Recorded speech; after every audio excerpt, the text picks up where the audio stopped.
think there's a couple different ways you can be bad.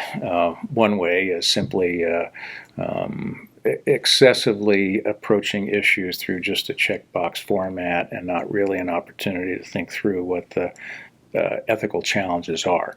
And so sometimes with my experience at the IRB in the past, you would see protocols that seemed to be flying through, and then somebody would ask a basic question like, well, so what is the justification for this placebo group in this trial? And all of a sudden, well, that's a pretty big issue. Or has anybody talked about how these test results are going to be returned to the research participants?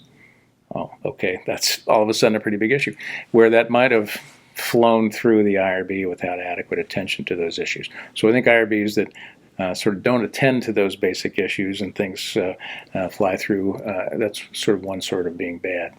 Another way of being bad is simply hyper, what's the right term here, sort of overly aggressive administrative and oversight action, sort of no trust in the investigator community to come to reasonable determinations about issues. And you can get into bureaucratic back and forth around protocols. And at this point, I think our IRB turnaround time for most new protocols is between about 6 weeks and maybe 8 weeks.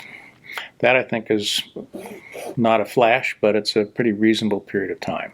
IRBs that are, for whatever reason, spending 6 to 9 months on routine protocols really are a problem. And I think that setting better standards or having higher expectations for the efficiency of the system, I think, is important.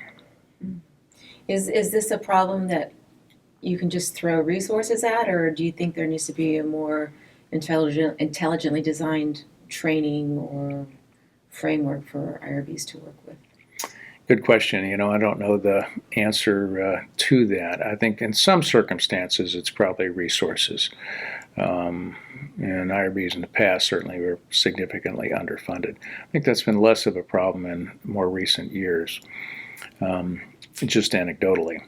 But I think that it probably has to do with attitudes of the people who are running the IRBs and what they see their job as.